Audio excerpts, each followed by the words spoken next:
Happy sunrise.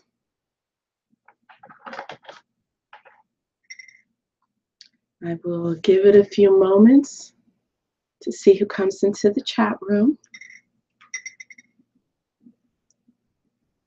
It is a beautiful Monday morning. Why is it beautiful?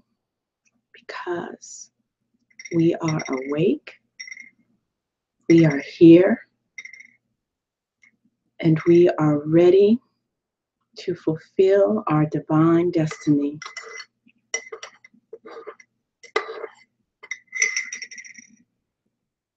So I'm just gonna give it a few moments.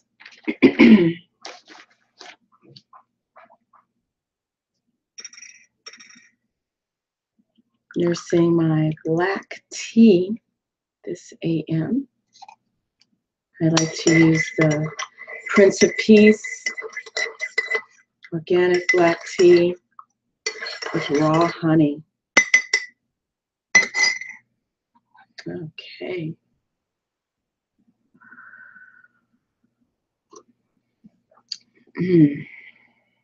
Very good.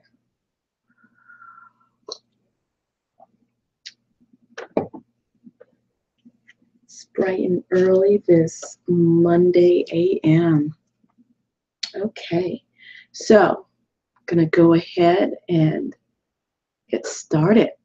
Okay. Let's see, where are my chimes? Here they are. Here are the chimes. Happy sunrise. Here are the chimes. So if we can take a moment to welcome Seven Serpents. Happy sunrise. I'm going to take a moment. Happy sunrise, Laura. Isn't it like it's 6 AM there? You are up early creating that art.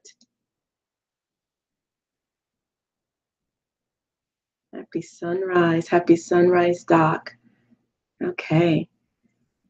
Yeah, I needed to go earlier, come on earlier. My little one is home for autumn break for the next 2 weeks, and for at least this week, he will be home with me this time in the morning. And I have a couple of clients coming very early, so I'm going to need to make some breakfast before I see my clients. Happy sunrise, Carol. So let's go ahead and enter into this moment, enter into this space. Take a nice, deep, centering breath.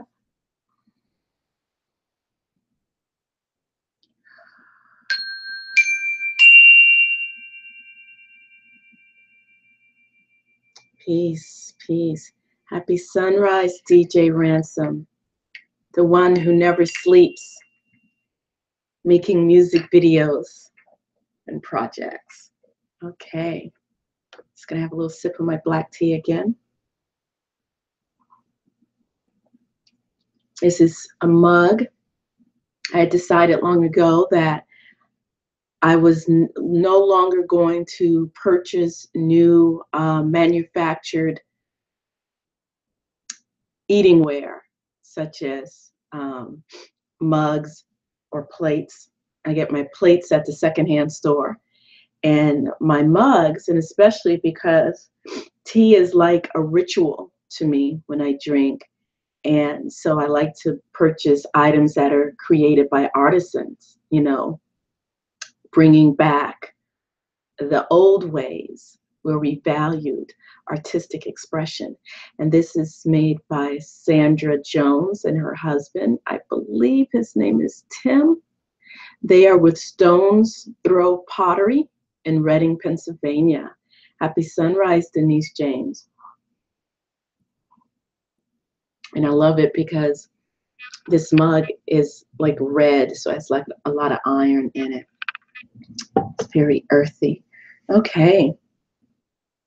So today, I'm going to introduce malachite. Malachite is our crystal for the day. Yes, Laura says, I do the same. I have handmade pottery. Yes. And you know what's nice is because the consciousness of the person, the energy is infused in their artistic creation, you know, just like the energy is infused into this stone from the earth. And yes, there is energy infused in manufactured products. And can you imagine? So I like the love that goes into this. Dusk and dawn are my favorite times, DJ Ransom says. I agree. I agree. So the only problem with these early morning videos is that you get to hear my crackly voice because I haven't spoken that much. Although I did have the privilege of having my eldest son call me. He's over at Brown University in grad school. So he called me this morning as he was getting ready to head out to the gym. So that was nice. But he does most of the talking.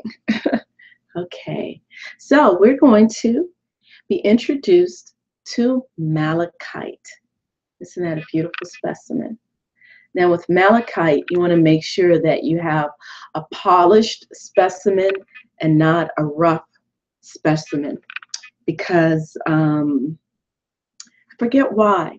There's some type of, and someone in here might know it, the mineral constituents. I don't know if it's lead or there's something in here that when it's polished, it's nice and smooth, and so the dust particles are not there to be able to absorb into your skin. So this is not a stone that you're going to want to put into your water for drinking. Like quartz crystals, you can, and a apophyllite, you probably could, but malachite, do not put malachites into elixirs that you're going to drink.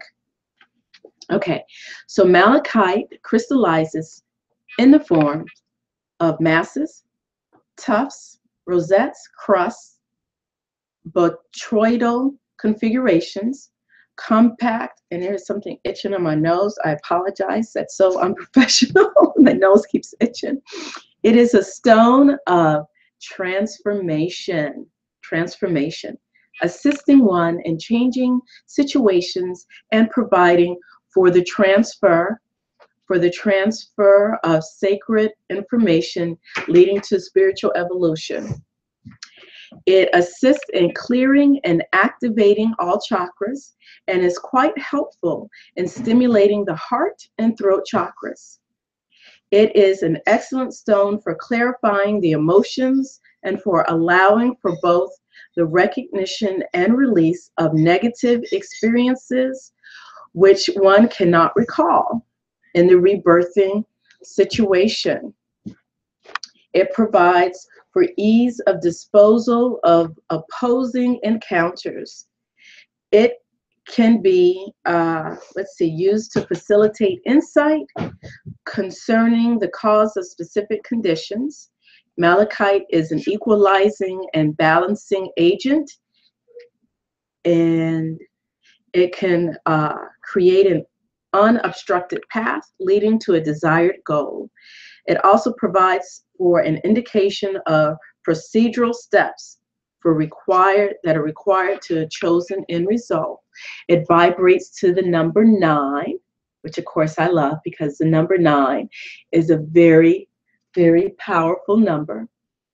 It contains all numbers, and it is the number of truth. In gematria, number 9 is the numerical value for the word emet, which is the word for truth.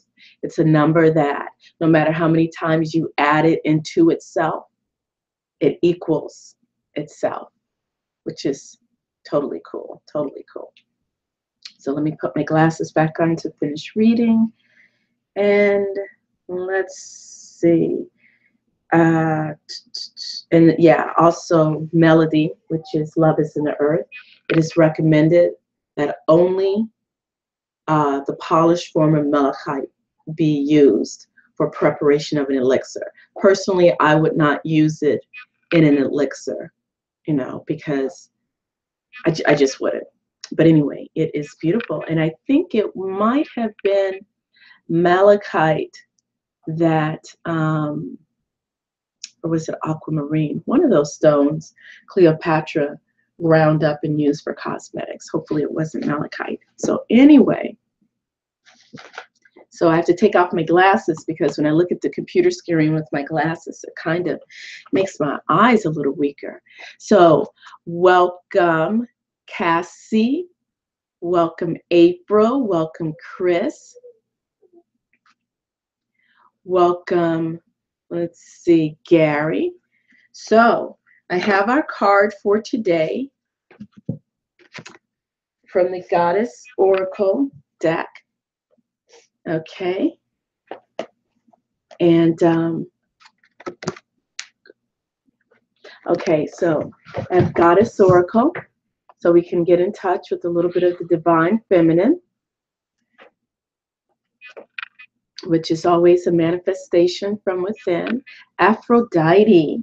So let's see what Amy Sophia Marashinsky has to say about Aphrodite. And love. Okay, Aphrodite. Let's see how you spell it. A-P. P comes before R. There we go. Aphrodite. Here we go. When I open my heart, I am filled with delight so profound, with ecstasy so sweet, with pleasure so deep. The connecting with my beloved takes me to all the places, and the union plays rhapsodies in my soul. I can achieve union when I achieve oneness with myself. Let's see, when I achieve oneness with myself, I can dance partnership. When I can dance alone, I can love another. When I can love myself. So that is Aphrodite. That is Aphrodite. Let's see, Aphrodite, the mythology, ancient Mediterranean mother goddess, traveled to Greece when the Greeks colonized Canaan.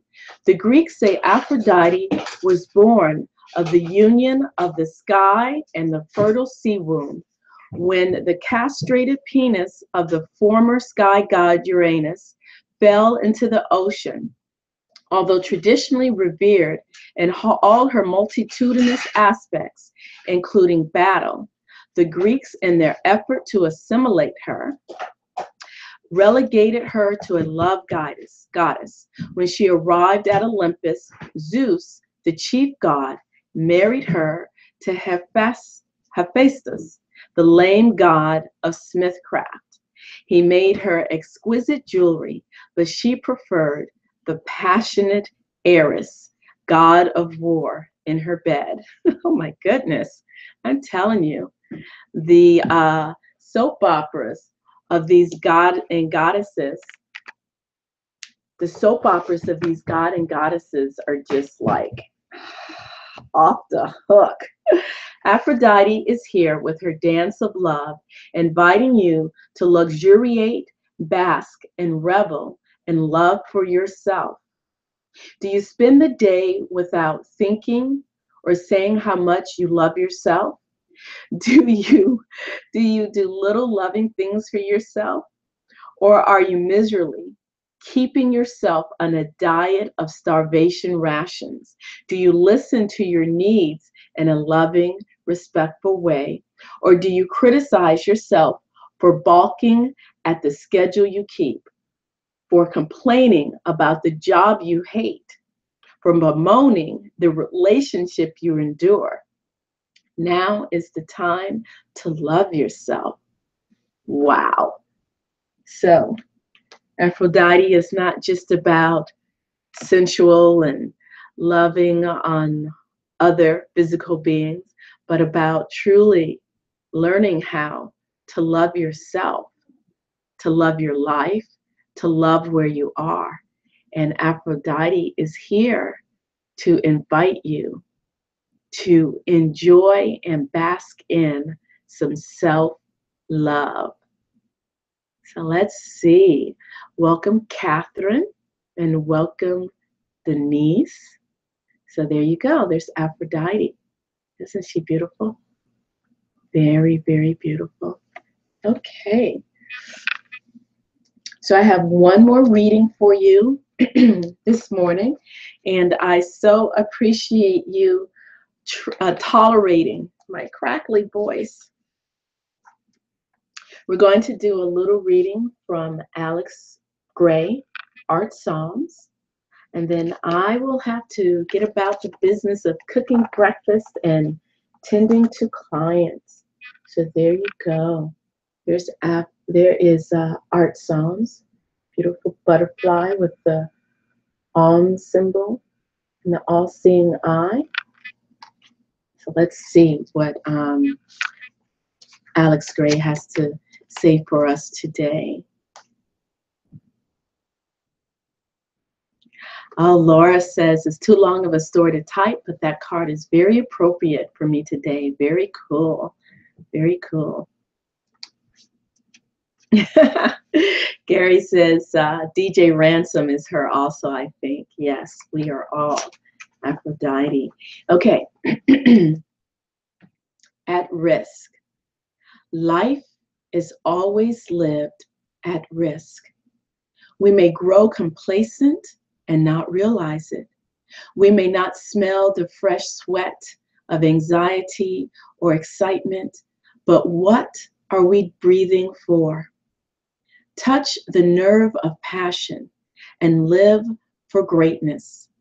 Fear of failure stops many, but death stops everyone. So love without restraint, create the new, follow the courage of your highest dream. Fate favors your daring, risk surrendering to love, and gain your soul.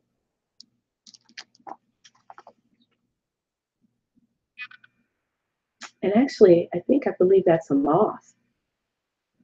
It's not a butterfly, it's a moth. Moths are drawn to the flame, and the flame is love. And once you are zapped by love, you gain your soul. How's that? That is beautiful. That is beautiful. So, I know this is a short one today, but I really must get going. I appreciate all of you for being here. I encourage you to go within and seek that flame, fan that flame of love for yourself. If it means standing in front of a mirror naked and telling yourself that you love yourself and all your perfections and imperfections. And I also implore you, plead with you, please get out there, take off your shoes and put your bare feet, the bottoms of your feet on Mother Earth, whether it's in the grass, whether it's on the pure dirt, and even if it's on the concrete, if that's all you have, touch the earth. Allow her to comfort you and to soothe you. And if you're lucky enough, lean up against a tree, touch the tree, put your feet, your hands in the stream, allow yourself to be physically reconnected to the earth through your feet, through the palms of your hands, through sitting your bottom on the earth, through lying back on the earth. It is healing. Allow those alpha waves to course through you.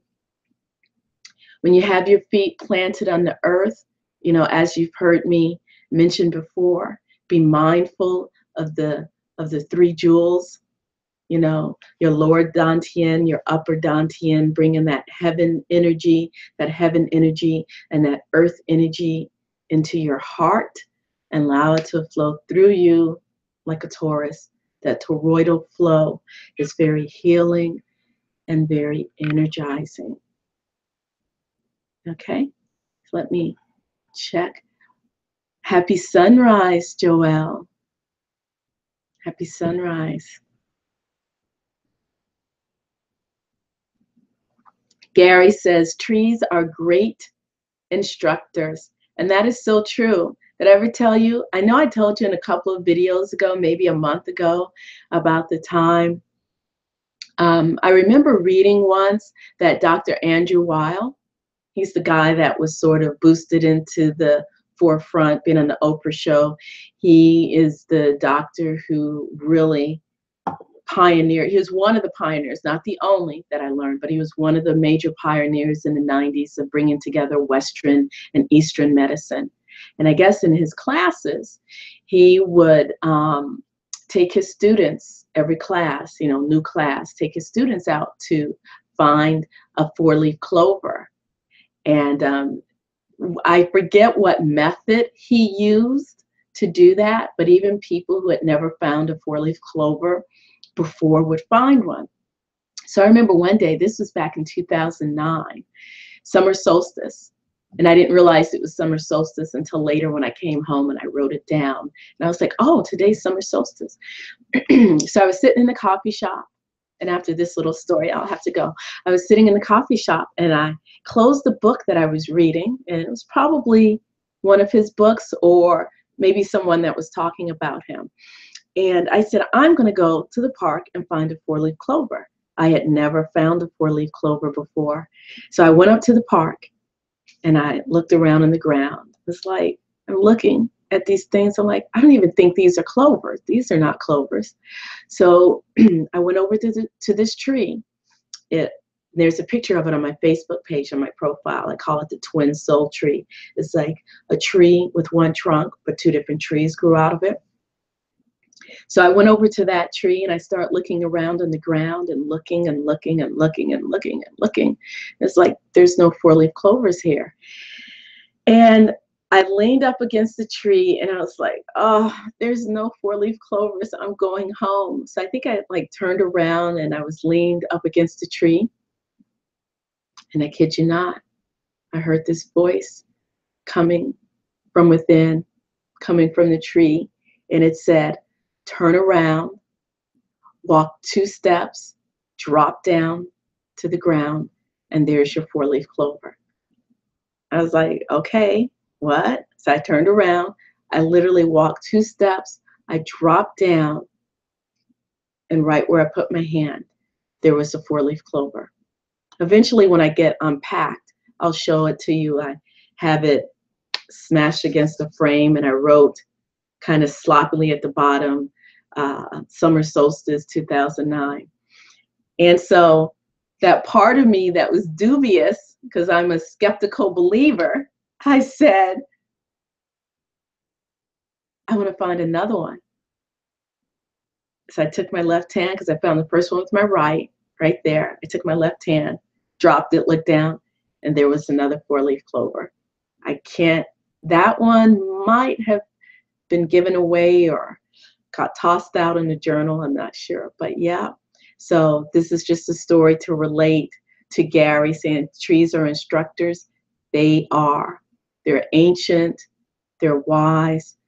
I believe wholeheartedly that they're great spirits in the trees. They have witnessed so much, and there's so much we can learn from trees. And first and foremost, without trees, we'd have no oxygen. You know, trees are what create oxygen. And if you ever notice, you know, that's why in the cities, like downtown, the air is so bad. There are no trees. I mean, there are a few trees, but not enough to truly purify the air. And that's why air feels so much better in the country or in more wooded areas. And yes, there's no factories there as well. But if we had more trees planted, we'd have a better quality of air. So anyway, I divagate. I kind of got off into my storytelling. So let me just check the chat room. Let's see. Yes, Denise James says, trees are great ones, great ones. And she says, I talk to trees and hug them. Yep, I do too. I hug them, and if I'm really feeling loving, I kiss them. All right. So Seven Serpent says, I like the symbolic relationship with trees. They breathe out what we breathe in and vice versa. That is so true. Welcome, Pia Minds. Pia Mind says, that's beautiful. I sing to trees and talk to them too. Okay. And Joelle says, I've always felt connected to trees. That's why I love climbing them. I always feel like they're talking to me when I climb them. When I was a little girl, I used to spend a lot of time climbing in dogwood trees.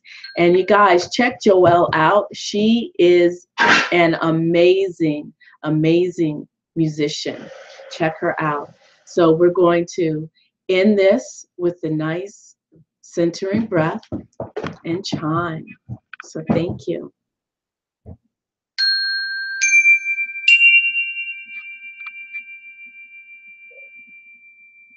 And welcome, Catherine. Have a beautiful, beautiful day. And I will see you guys this evening. It's Monday. I plan to go live probably sometime in the early evenings. Peace.